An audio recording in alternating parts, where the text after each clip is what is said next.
두려움을 이기는 법이라는 제목으로 함께 말씀을 나누려고 합니다. 우리에게 불청객이 있습니다.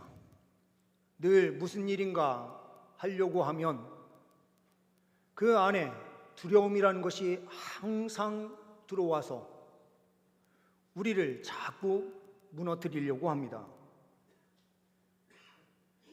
오늘 말씀은 이사야가 기록하고 있어요. 그런데 이 말씀을 받게 되는 이스라엘 백성들은 언제 이 말씀을 진짜로 받게 되는가? 이 말씀의 응답이 그대로 이루어지는 시점은 150년 뒤인 바벨론 포로 생활을 하고 있었던 이스라엘 백성들에게 이 말씀이 그대로 이루어지는 것을 보게 됩니다. 오늘 말씀뿐만 아니라 말씀 속을 계속해서 들여다보면 이 다음에 44장, 45장 이 말씀들을 보게 되면 고레스 10년 전에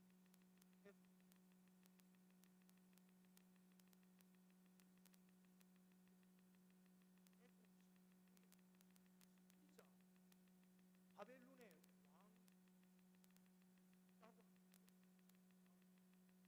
왕 것을 보게 되는 거예요. 이 눈앞에 그대로 이루어지는 것을 보는 것이죠.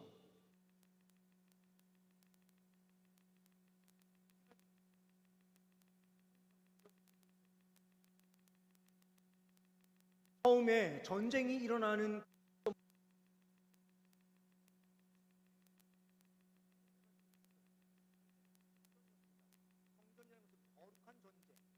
거룩한 전쟁은 신을 위해서 싸우는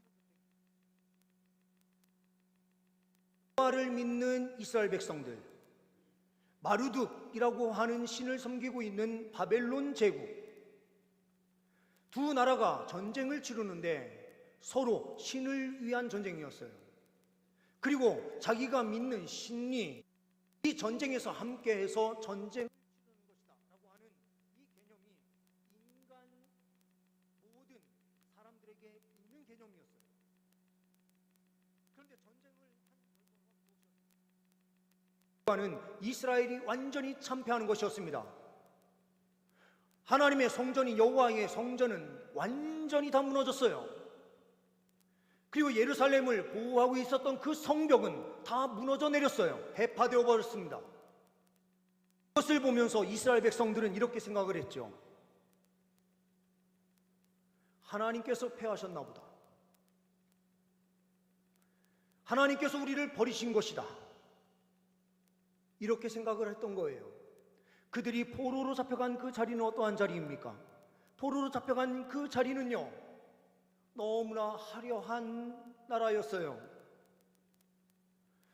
유프라테스 강과 티그리스 강 사이에 있는 바벨론, 그 중심에 세워져 있는 바벨이라고 하는 그 지역은요, 너무 멋진 나라였어요. 어떻게 보면 6.25 전쟁으로 피폐되었던 우리나라의 땅과 미국이라고 하는 강대국이 세워진 그 나라, 워싱턴 DC나 뉴욕에 가서 딱 보니까요, 너무 멋져요. 높은 올라가 있어요. 처음 본 한국 사람의 그 감정과 똑같을 수 있어요. 근데 그들은 포로로 잡혀간 거예요. 자유민으로 간 것이 아니라 포로로 잡혀갔어요.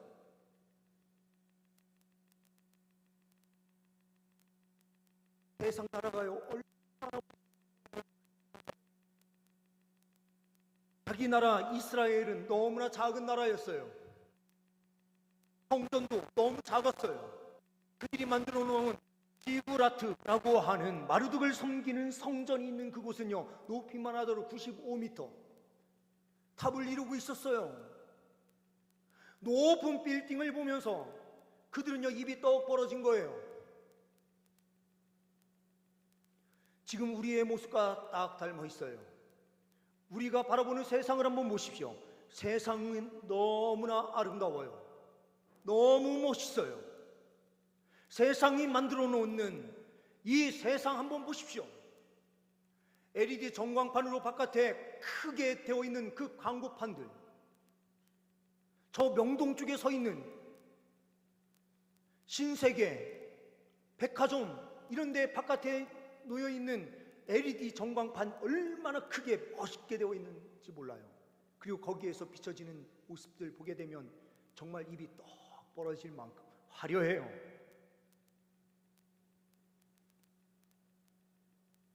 그런데 우리의 모습을 바라보면 너무 초라한 거예요. 물질이면 다다라고 하는 이 세상에 살면서요, 우리는 아무것도 가지지 못한 모습을 보면서 낙심하고 좌절하고 쓰러지고 넘어지는 거예요. 세상이 만들어낸 최고의 기술인 AI 기술을 한번 보십시오. 단순히 두뇌의 역할하는 정도가 아니라 이제는요, 그 두뇌를 진짜로 우리가 눈에 보여지는 로봇 그 머리에 완전히 심어가지고요, 로봇이 활동하는, 우리의 눈에 직접 보는 활동하는 그 세계를 우리가 눈으로 직접 보고 있어요. 운전을 할 필요도 없이 자율주행하고 있는 자동차를 보면서 우리는요, 세상의 화려함을 보고요, 우리 인간이 얼마나 연약한 존재인가 이것을 보아요. 이럴 때에 낙심하고 있는 자리에 있는 바벨론, 그 자리에 있었던 이스라엘 백성들과 지금 우리와 똑같은 자리에 있는데, 그때의 주님께서 오늘 말씀을 주시는 거예요. 본문 말씀으로 직접적으로 들어가기 전에 말씀 한 구절을 보게 되면 욥기 23장 10절 말씀이 이렇게 기록이 되고 있습니다. 그러나 내가 가는 길을 그가 아시나니 그가 나를 단련하신 후에는 내가 순금같이 되어 나오리라. 이스라엘 백성들이 왜 그 자리에 있는가? 하나님 말씀을 떠나서요, 그들을 단련시키고 그를 훈련시켜서 순금과 같이 정결한 모습으로 그들을 나오게 하시기 위하여 하나님께서 바벨론을 도구로 사용하신 거예요. 바벨론이 그렇게 강대국을 이루고 있었던 이유는 하나님의 도구로 사용되기 위하여 하나님께서 그들에게 그만큼의 힘을 주셨던 것뿐이에요. 이스라엘 백성들을 그 초라한 자리, 낙심하는 자리에 갖다 집어넣었던 하나님의 목적은 이스라엘 백성들을요, 단련시키시기 위한 하나님의 계획이 있으셨기 때문입니다. 그러니 하나님의 목적을 보면 우리는 반드시 승리할 수 있게 되는 줄 믿습니다. 이 두려움을 이기는 방법, 오늘 말씀에서 첫 번째로 이야기하는 것은요, 소속을 확신하십시오 라고 하는 말씀을 우리에게 주시는 거예요. 1절 말씀을 보게 되면 야곱아, 너를 창조하신 여호와께서 지금 말씀하시느니라. 이스라엘아, 너를 지으신 이가 말씀하시느니라. 너는 두려워하지 말라. 내가 너를 구속하였고 내가 너를 지명하여 불렀나니 너는 내 것이니라. 여기에서요, 가장 중요한 것 어떤 말씀입니까? 너를 창조하신 하나님. 우리 하나님이 어떤 하나님이시라고요? 창조주 하나님이시래요. 창조주 하나님, 이 개념이 너무나 중요해요. 창조하신 하나님께서요, 우리를 완전히 책임져 주신대요. 이 세상을 창조하신 분이요, 이 세상을 끝내실 수 있는 분이에요. 우리를 창조하신 분이요, 가장 능력 있는 분이시래요. 근데 오늘 말씀을 보게 되면 창조주 하나님께서요, 우리를 어떻게 하십니까? 지으셨다. 우리를 지으신 분이 창조주 하나님이시죠. 근데 이 하나님께서 하시는 일이 어떤 일이십니까? 구속하였고 라고 하는 말씀이 나와요. 구속하였고, 아직요, 구속이 완전히 이루어지지 않았어요. 근데 오늘 말씀은요, 과거형처럼 구속하였다라는 표현이 나오는 거죠. 미래에 일어날 일도요, 주님께서는 이미 다 이루신 것처럼, 과거처럼 말씀하실 수 있는 분이 우리가 믿는 하나님이세요. 하나님의 말씀은 100% 이루어지기 때문에 그래요. 그 이유는 창조주 하나님이시기 때문에 그 권능으로 모든 일을 행하실 수 있어서 미래의 일도 다 이루신 것처럼 분명하게 선포하실 수 있는 분이신 것입니다. 이런 하나님께서요, 우리를 지명해서 부르셨대요. 수많은 사람 가운데 지명하여 불렀다. 주님께서요, 예정하신 사람을 부르신 거예요. 우리의 소속은 어디라고요? 창조주 하나님이다. 군대를 한번 생각해 보세요. 군대를 생각해 보면은요, 더 명확해져요. 여러 사단들이 있다고 생각을 하고요. 사단들이 있는데 별 3개짜리 장군이 이끄는 사단과 별 하나짜리 사단을 이끄는 별 하나짜리 장군이 이끄는 사단, 2개가요 붙으면 어느 쪽이 더 강할까요? 별 3개가요 전화 한 통 하면은 야 가만히 있어 하면은 아무 소리 할 수 없는 거예요. 소속의 대장이 누구냐에 따라서요 그 힘이 달라요. 갖는 책임도 다르고 영향력도 다른 거예요. 근데 우주 만물을 창조하신 하나님께서요 너는 내 것이다 딱 말씀하시는데 누가 건들 수 있어요? 영국의 한 소년인 톰이라는 아이가 있었습니다. 이 아이는요 손재주가 참 좋았어요. 그래서 몇 날 며칠 동안요 배를 만드는데 나무로 배를 진짜 잘 만들었어요. 진짜 만족해가지고요 이 배를 강 쪽에 가서 딱 놓고 실은 이제 띄워보기 위해서 딱 놨는데 물살이 갑자기 세게 탁 오면서요 이 배를 쫙 끌고 가버리는 거예요. 그 배를 따라가지고요 막 잡으려고 막 쫓아가다가 어디로 갔는지 그 배를 잃어버리게 됐어요. 하는 수 없이 돌아왔어요. 근데 어느 날 지나가다가 가게를 딱 보게 됐는데 가게에요 위에 올려져서 그게 팔리고 있는 거예요. 그래서 이 친구가 안에 들어가서 사장님, 아저씨, 저 배 제가 만든 거예요. 저 배 제가 가져갈게요. 그랬더니요, 안 돼. 나도 돈 주고 산 거기 때문에 너도 돈 주고 사가야 돼. 이러는 거예요. 그래서 이 아이는 어떻게 합니까? 집에 돌아가서요 자기 저금통을 다 뜯어가지고 돈을 가지고 가서 그 가게 주인한테요 저 배 주세요 하면서 자기 돈을 주고 그 배를 다시 사고 오면서 이 아이가 이렇게 이야기를 하는 것입니다. 너는 이제 2번 내 거야. 처음에 내가 너를 만들어서 내 것이었고 2번째는 내가 널 샀음으로 내 거야. 이러는 거예요. 우리가요 죄를 지음으로써 하나님과 우리 사이에 모든 것이 다 단절되고 하나님 편에서 볼 때는 잃어버린 자가 되었어요. 그런데요 예수 그리스도를 이 땅에 보내어 주셔서요 예수 그리스도께서 십자가에 죽으심으로 그 죄값을 다 치러주심으로요 우리를 다시 예수님 것으로 만들어 주신 거예요.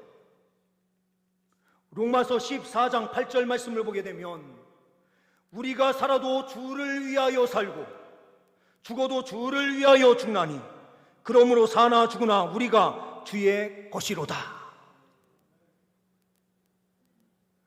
우리가요 다시 주님께 되어서 2번째로 주님께 된 거예요. 우리의 소속은 어디에 있습니까? 하늘과 땅의 모든 권세를 지고 모든 것을 통치하시는 예수의 것으로 우리가 서 있게 된 것입니다. 그러니 우리는 두려움에 휩싸여 살 필요가 없어요. 우리 하나님이 창조주 하나님이시고 이 세상 역사를 주관하시는 하나님이시기 때문에 그렇습니다. 이스라엘 백성들이요, 메소포타미아와 티그리스강 사이에 메소포타미아 문명, 최고의 문명을 만들어낸 그곳에서요, 그들은 자신들의 초라함을 보았을지 몰라도 그곳에 가면서요, 이스라엘 백성들은 더 우리가 믿는 하나님만이 진짜 하나님이구나라는 사실을 알게 된 거예요. 그들이 가서 바벨론에 가서 보니까요, 그들이 믿는 신이 어떤 신이냐? 밑에는요 짐승으로 되어 있고 목에는 사람처럼 만들어져 있는데, 이거는요 인격체도 아니고 아무것도 아닌 거예요. 그들은 화려하게 성전을 만들어 놨지만 아무것도 아니구나라는 것을요 이스라엘 백성들이 눈으로 보는 거예요. 이 세상의 화려함 아무것도 아니에요. 창조주 하나님, 그 하나님이 우리의 하나님이십니다. 두 번째로는 그 하나님께서요 동행해 주시니 동행을 신뢰하십시오 라고 하는 말씀을 우리에게 주시는 거예요. 2절 말씀을 보게 되면요, 내가 물 가운데로 지날 때에 내가 너와 함께 할 것이라. 강을 건널 때에 물이 너를 침몰하지 못할 것이며 내가 불 가운데로 지날 때에 타지도 아니할 것이요 불꽃이 너를 사르지도 못하리니. 이렇게 되어 있어요. 내가 너와 함께 할 것이라. 이 말씀이 150년 전에 기록이 됐는데요, 눈앞에 그대로 이루어지는 것을 이스라엘 백성들이 봐요. 언제 봅니까? 다니엘의 세 친구가요 주님을 위해서 살겠다 결단하고요, 세상 것에 휘둘려서 음식을 함부로 먹지 않고요 금식하면서 주님과 함께하는 생활을 해요. 최고의 지혜가 다니엘에게 부어져요. 주님을 위하여 살겠다 하면서 우상에게 절하지 않을 때예요, 이들이 용광로 안에 다른 때보다 10배나 뜨겁게 달군 그 용광로에 다니엘의 세 친구가 3명이 그 안에 들어가게 되는데, 그 강한 불꽃이요 그들을 사르지 못해요.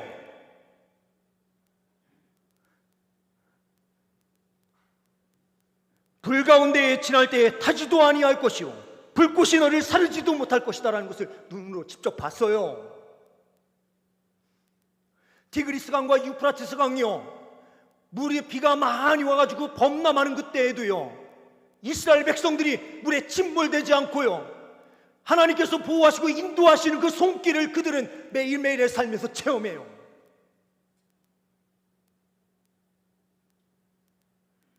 하나님이 지신 것이 아니라 우리를 훈련시키시려고 하나님께서 살아계심을 보여주시기 위해서 우리에게 이 고난의 자리로 밀어넣으셨구나. 근데 그 하나님께서 나를 버리신 것이 아니라 지금도 나와 동행하시고 계시는구나 라는 것을 눈으로 직접 보는 거예요.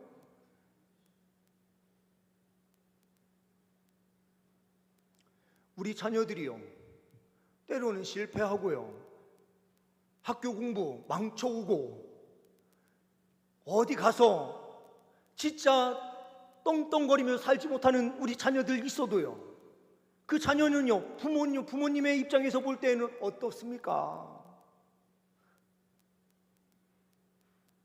우리 하나님께서요 우리를 그렇게 봐주세요.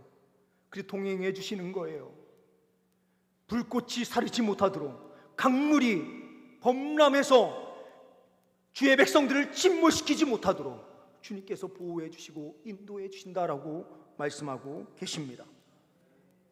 세 번째로는 가치를 회복하십시오 라는 거예요.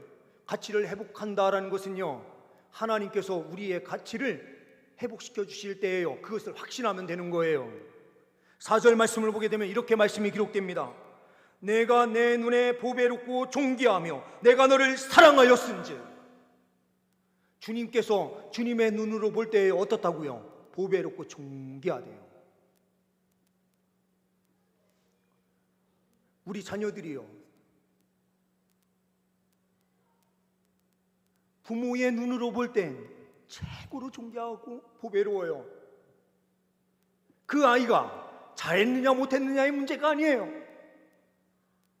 그냥 부모의 눈에는 자식이 존귀해요. 근데 우리 하나님께서요, 우리를 보시면서 그렇다고 말씀하시는 거예요. 내가 내 눈에 볼 때에 존귀하고 보배로운 자다. 누가 하나님 편에서요 완벽한 사람이 있어요? 우리는요 다 죄인이에요. 목사요, 새벽에 다 새벽 예배 드리고 수요 예배, 금요 예배 뭐 다 예배 드린다고 해서요, 제가요 하나님 앞에 완벽한 자입니까? 아니에요. 철저한 죄인이에요. 너무나 나약하고 연약해요.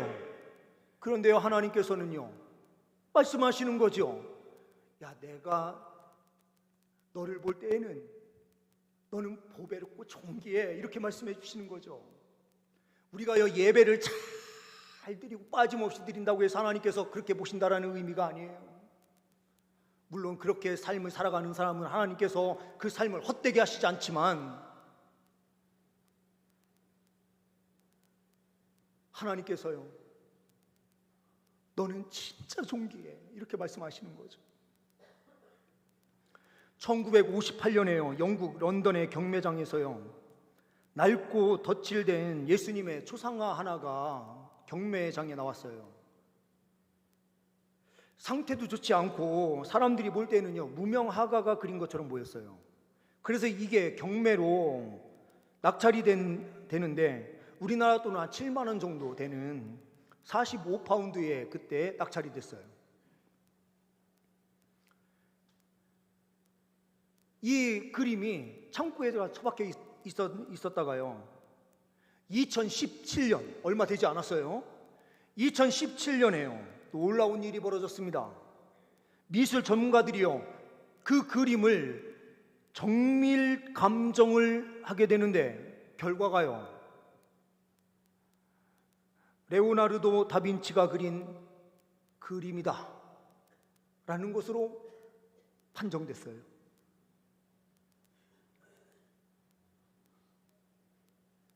이 그림이 뉴욕의 경매장에 나오게 되는데요 얼마에 팔리느냐? 4억 5천만 달러, 5천억에 낙찰이 됐습니다. 똑같은 그림이었어요. 근데 감정을 하는 사람 진짜 실력 있는 사람들이 다 붙어가지고 감정해 보니까요 이거는 7만 원짜리가 아니라 5천억짜리였어요. 이 세상의 우주 만물의 통치자이신 하나님께서요 우리를 감정하시고 평가하시는데요 세상 사람들이 볼 때는 7만 원짜리로 보였어요. 근데 하나님 눈에요 이거는 5천억이야 이렇게 말씀하시면은요 우리의 가치는 얼마짜리인 겁니까? 우리는요 세상 사람들의 가치관으로 자꾸 우리를 평가하고 우리를 그 속에 종속시키면서 살아가요. 창조주 하나님께서는요 너는 진짜 존귀하고 보배로워 이렇게 말씀하시는데 우리는요 세상 사람들과 비교해보니요 가진 것도 없고 아무것도 없어요. 주님 저 7만 원짜리예요 그러면서요 주저앉아 있는데 주님께서는 아니야, 너희들을 평가할 수 있는 사람은 아무도 없어. 우주 만물의 창조자인 나 외에 내가 너희를 지었고 창조했으니 나만이 너를 평가할 수 있다 이렇게 말씀하시면서요 우리를 가장 존귀한 자다 말씀해 주시는 거예요. 바벨론 제국에요 가장 그 치열한 자리에서 강 건너 그발강가에서 바벨론을 내려다보니 그 위를 또한 올려다보니 화려함이 있었지만 주님께서는 너희가 최고야, 낙심하지 마, 두려워하지 마, 내가 너와 함께하고 있다 말씀해 주시는 것입니다. 이 하나님의 말씀을 부여잡고 두려움을 떨쳐버리시고 승리하시는 주의 백성들 되시기를 소망합니다. 우리 강도사님이 오셨는데 잠깐 나오세요. 본 예배 후에 우리 공동회의로 바로 모입니다. 이 자리에서 바로 착석해 주시면 감사하겠습니다. 또 깜빡하셔서 지금 오셨지만 인사하겠습니다. 이지영 강도사님이십니다. 박수로 환영하겠습니다.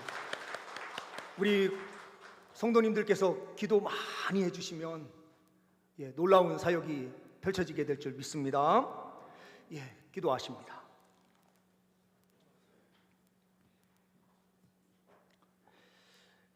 하나님 아버지 감사합니다. 두려움을 이기고 승리하는 주의 백성들 되게 하옵소서. 우리의 소속을 확신하게 하여 주옵소서. 하나님의 동행을 신뢰하게 하여 주옵소서. 우리의 가치를 회복시키시는 하나님의 은혜의 손길 아래 더욱더 주님께 영광 올려드리는 주의 백성들 되게 하옵소서. 우리 주 예수 그리스도의 이름으로 기도하옵나이다. 아멘.